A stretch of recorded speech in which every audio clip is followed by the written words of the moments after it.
This is the South African team. Kabani Bobo leading them, skippering them this weekend here in London. And here are Argentina. One name stands out, Santiago Gomez Cora, one of the best known names in sevens, one of the deadliest exponents, hoping to upset the box over the next quarter of an hour. Mike Friday is sitting alongside us. Who do you reckon? Well, I think this will be an interesting game. There's a lot of power and physicality about both these teams. I think the key aspects really are whether or not Argentina can hold their nerve. They had a rush of blood in their quarter-final, which cost them dearly with penalties and yellow cards.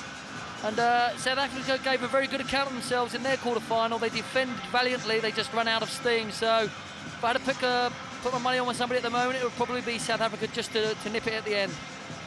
Both sides will be thrilled to hear that it's clearing up again here in southwest London. It was looking extremely dodgy as I queued for my prawn skewers downstairs about half an hour ago. It was absolutely lobbing it down, but it's cleared up, and this is almost as good as it gets in an English summer. Watery sunshine above the stadium, and South Africa about to kick off in the green, of course. Mzwandile Stick, who has been prominent throughout this weekend, but the kickoff not going to plan, and Argentina charging it down immediately. This could be one of the quickest tries of the weekend so far. I think the burst came from Gonzalo Camacho, and Argentina still have possession, still opportunities for them. South Africa will fill the defences there, but lovely show inside from Martin Rodriguez, and held just up, just short. You can see the line. Surely now Argentina must score. Ramiro Del Busto in 35 seconds, straight from the kickoff, a kickoff return. Yeah, I mean, got a little bit of luck with the kick ahead there, but well, didn't they do well after that? They rushed through on the ball there, secured it, didn't panic, set the offside line on the contact, and then moved it quickly. And watch the man attack the line in the outside channel, just causes the indecision in the South African defence. They managed to scramble to him, but there's 4 South Africans committed to that breakdown, and then this man just comes on the big bosh, and he's over for a great score.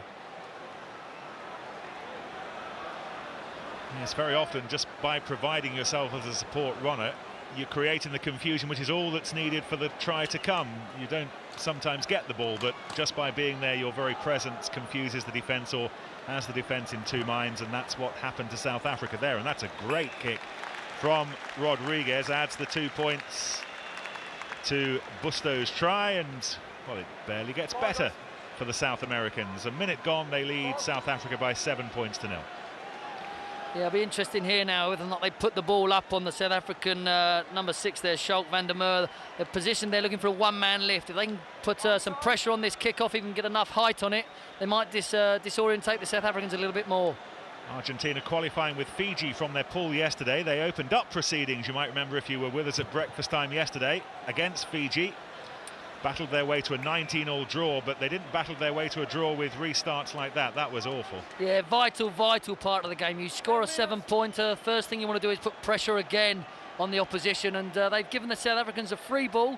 It'll be a free kick, which means they can actually put a kind of a team play on here and use the full width of the pitch. So they've probably got something from the training park which they'll try and employ here. South Africa find themselves in this plate semi-final after losing 14-0 to New Zealand earlier on, and they're restoring some equality here as Schalk van der Merwe muscles his way through the Pumas defence. They win the penalty, the tackler Ramiro Del Busto not rolling away. And Kabani Bobo sizes up his options. Vuyo Zankwa is one of them, and this is number 10, Mzwandile Stick. Dion Fourie adds some Springbok muscle. Talking of Springbok muscle, there's Schalk van der Merwe. This is Bobo, terrific centre of gravity, so difficult to bring down. Once he gets going, he pirouettes one way and then the other, and the drive from Dusty Noble. Noble thinks he's over the try line, and most importantly, so does the referee Peter Fitzgibbon. Yeah, great passage of play there by South Africa. I think the key part of this was they got 2 quick breakdowns. They were able to move the ball away quickly and then use their pace boys out wide. Argentina were renowned for trying to slow the ball down at the breakdown. The South Africans were very clinical at both their breakdowns to give Bobo the opportunity to attack them defensively there. And look at him go, great leg drive, quick clear, and then they've got the opportunity for the South African number 8, Dusty Noble, to dot down for the first score. charge you in 1 second if you do not go away. Talking of how South Africa lost to the Kiwis in the quarterfinals a little earlier, Argentina were pushed aside by Samoa at lunchtime. Ended up losing 39-10. And the conversion drifts wide from stick, so they will have to content themselves with the try from Dusty Noble. And here's how it came, Mike. Yeah, I mean, it's a great little pick up and go there by a winger. You know, you sometimes see that in the 15s when a quick ruck and then the winger's in behind to use his pace, and he does very well there. Well, interesting restart. That really worked well, and Dusty Noble, seconds after scoring his first try, has his second. And we were talking about the importance of restarts and being alert. Well, the Boks were alert there big time, and they have stunned Argentina and have swept ahead for the first time. And that's great thinking rugby. I think that's Mwanda stick there, sees the short ones on there. Dusty, Santiago Gomez corner, the most experienced man on the pitch, just half asleep, and his mate to pay the price. I think he was still arguing with the ref 2 minutes earlier, and that's playing on his mind, and Argentina have paid the ultimate price there. Let's see whether Stick can be equally impressive with his conversion attempt. Drop goal conversion, remember. No messing around with those silly plastic kicking tees, and well, that's not the prettiest, but it's effective. It's worth 2 points nonetheless, and well, Mzwandile Stick played a big role in that try from Dusty Noble. Yeah, let's see what they do here. I think they'll probably go conventional here and try and put pressure on the Argentinian jumper. I think this is a big restart for both teams. Dusty Noble has just looked at Santiago Gomez Cora and nodded his head as if to say, don't worry, it's not going to happen a second time, but Cora wasn't sure. South Africa leading by 12 points to 7 with a smidge over a minute to go in this first half.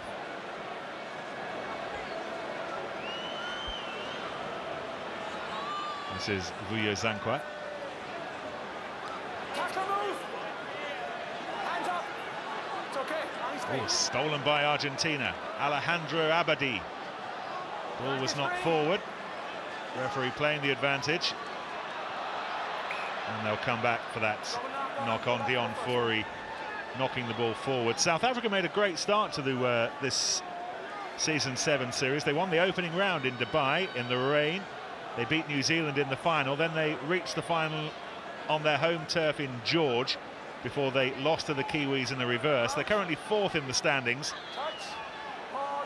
Not really pulled up too many trees here this weekend, Mike. There aren't too many great South African moments that you'll be nursing with your cup of hot chocolate later on this evening, but they've been efficient enough. Yeah, they're probably their big Achilles heel has been their consistency, and that's probably why they're in this competition and not the main one. 10 seconds to go. It's the Boks who lead the Pumas by 12 points to 7, courtesy of those 2 quick tries scored by Dusty Noble as Dion Fourie goes on a little chug. This is Kabani Bobo. The hooter goes. Seen so many tries scored here in London this weekend after we've heard the half-time hooter. South Africa will try and continue that little trend here as Stick gathers, puts his head up. Interesting. Suddenly South Africa have got a 4-on-2 if they can use it. Well, they can't. The skipper will have a little word with himself at half-time because that was loose, and Argentina can get a try themselves if Santiago Gomez Cora can gather. No one's more experienced in these situations, but well, the ball, the pesky ball, the funny shaped rugby ball just didn't work for him in the end, and Cora was so close to scoring what would have been an equalising try for the Boks. As it is, still we continue in first half overtime, and Argentina might get another opportunity here. The run and the chase from Gonzalo Camacho, and if Camacho can get this kick right, he'll score, and he couldn't. He might yet score, and he does.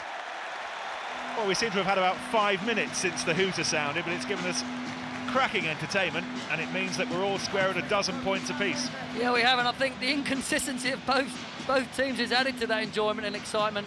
You know, this try has come through mistakes from South Africa, but they'd already got the ball back from a mistake from the Argentinians, and I think the key is, come second half, is those who can actually control the ball, look after the ball, and do the simple things well with their pass, their catching, and their presentation at contact will probably win this game. But they're both a little bit erratic at the moment, so I would hazard a guess half-time talks will be around that. Well, everyone's come on to have the half-time chit-chats and water, while poor old Martin Rodriguez on his own, sizes up this conversion, and it's an important one. And he has kicked well in that first half, and it means that Argentina are back ahead at half-time. South Africa 12, Argentina 14 at the break, Mike. Yeah, I think both half-time talks here will be about composure and actually looking after the ball. Both sides seem to be going for the kill without having the support there, or without putting the distance between defenders. And I think the side that actually puts a little bit more structure and understanding on how to manipulate the space will probably win through here. 28th time they've met each other in the IRB Sevens Series down the years. South Africa leads 19 wins to 8, which includes the last couple of matches. They've both been one-sided affairs, actually. The Boks triumphed 47 in the rain in Dubai at the start of the season, the tournament they went on to win. And then they were here again in London last year. They took that 49-0. This one, though, considerably closer. And coach Paul True, former South African Sevens skipper himself, has some big words to deliver here. Yeah, I think so. I think their defence has been reasonable. They probably just want to execute their one-on-ones. The key for them is to get quick ball at the breakdown. Their ball carrier needs to work his legs, and the second man in support needs to punch over that contact so they can move the ball away quickly and hit another area of the pitch. They have got faster men than the Argentinians, but they need the quick ball so their fast men can take full advantage of that. Twickenham at its rebuilt best. Saw the brand new roof of the south stand there. The north stand and then this west stand looks a little tatty in comparison now, doesn't it? It's what happens when you get the builders in. Whenever you put a new lick of paint in, then the bits that are left behind always look a little bit older. And there's a rather smart hotel being built behind that main stand, which will mean that folks like these two won't have to huddle under their brollies if it gets inclement in the years ahead.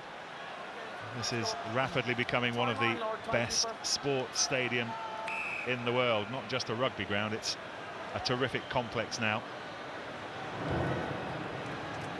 Second half underway. A date with Australia for the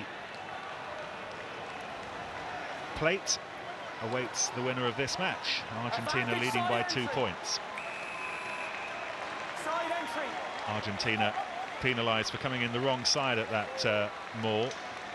It's a trademark of the Argentinians. They will stretch the laws at the breakdown to the maximum, and the South Africans need to maintain composure, just concentrate on their job and ensure that their backs can get quick ball. It's been interesting to watch South Africa this weekend. It's a different looking squad. Missing their top 2 try scorers here in London, Stefan Basson and Rhino Benjamin. Likes of Philip Berger and Kabamba Floors are also absent. A bit of controversy, actually, because Basson was kicked out of their training camp in Cape Town for some indiscipline, and South Africa, without him, are trying to rescue the situation against Argentina. The half break was from Dean Fourie, and the tackle was on Francisco Albarracin. And Mike Friday, you reckon there's a yellow card coming here? Without a shadow, this is a straight yellow. He knows exactly what he's doing here, and this has been happening for the last 2 days, and I think the referees have got to take responsibility here. If they'd have stamped this out yesterday, we wouldn't have this sort of behaviour now, and we want to see fast-flowing games. Captain, I don't want to see a late tackle. He's turned and stopped him. Next guy goes. No, it should just be a yellow. Just get him off for 2 minutes. No warnings. Just get on with it. That's a cop-out. Yes, that's exactly what he said. Well, Francisco Albarracin's getting back onto his feet and counting the Springbok players, and he's saying, well, hang on, there are still 7 on the pitch. Something wrong here. Yeah, and it seems to have arrived back into the game. A year ago there was 0 tolerance, which meant that we had fast-flowing rugby. It seems to be kind of relaxed or allowed to be relaxed. I don't know what's happened, but it needs to be stamped out because it's kind of advocating cheating. Show me the receiver. Something for the IRB and Paddy O'Brien, the IRB's chief of referees, perhaps to look into. They've done such a good job cleaning up the 15-a-side game. Maybe they've just lost sight a little bit of what's happening here in the sevens, but we will see. And the big challenge came in from Schalk van der Merwe. Ball was knocked forward, though, in the tackle. So Argentina will have possession from the scrum. Yeah, very aggressive defence there by the South Africans. I think they had that covered, and I think the Argentinians need to put a bit more pace into their game. At the moment, they're a little bit pedestrian. They're all taking the ball stationary. Be a bit tired, Mike. Been running around all weekend. These are fit young lads. But this is when it tells, though, isn't it? In the last couple of games of the weekend, and it doesn't really matter who you are. Legs are bursting and lungs are burning as well. Rock. No hands. 4.5 minutes to go. 2 points, still the difference. Still anyone's game. Still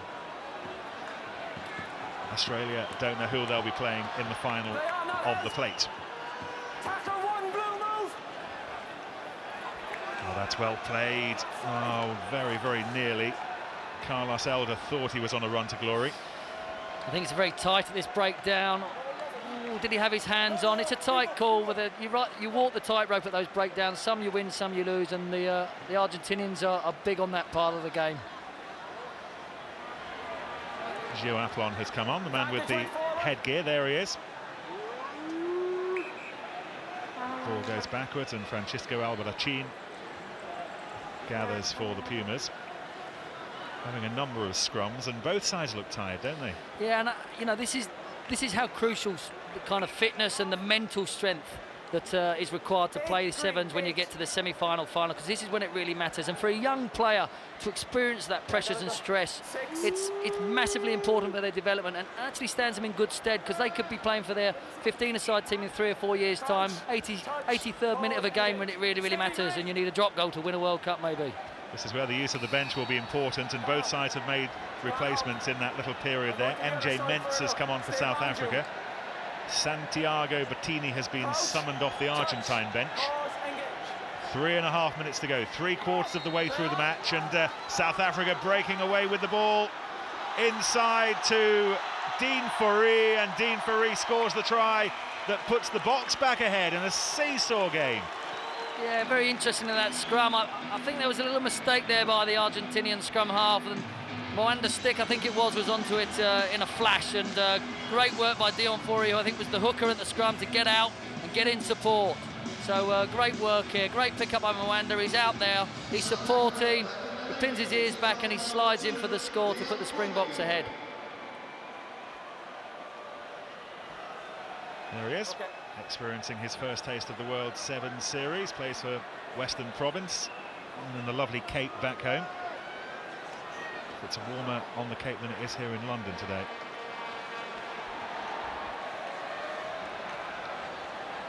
Conversion attempt from Umzwandili Stick. Will it curve in enough? Not quite. And Argentina remain within a try of regaining the lead. This is a tight old game. It is, and I think this is going to go to the wire, which is exactly what you want at this time of day. You want teams to have to work hard to win a game.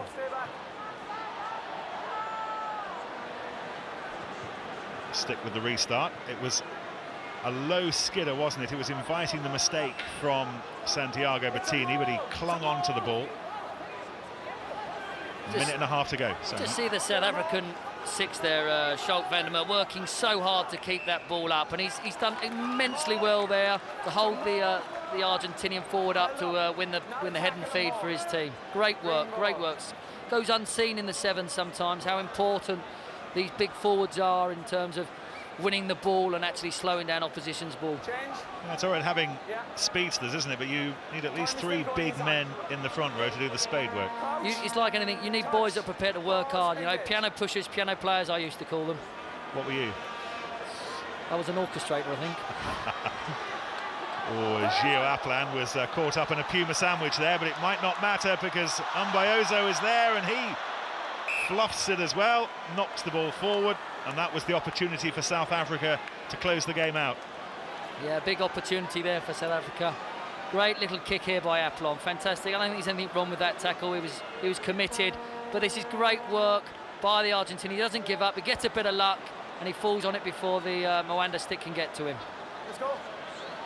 Crouch, touch, pause, engage.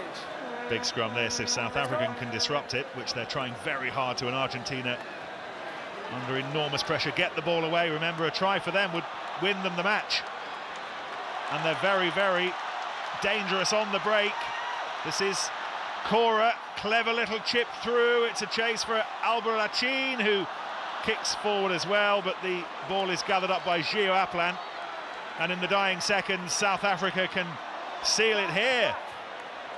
But Argentina will get one last opportunity. Carlos Elder needs to build from deep, and he needs to gather the ball, which he doesn't. Next time the ball goes dead, South Africa will book their passage to the final of the plate, and that's what they've done. But great entertainment. Yeah, it was a tight game at the end, but I think what was fantastic at the end there, when Santiago Gomez-Corma broke, 5 South Africans tracked him back there, and that was the difference, because they picked up the flood runners, they worked hard for one another, they got the ball back, and they've got their rewards. They're into the final of the plate.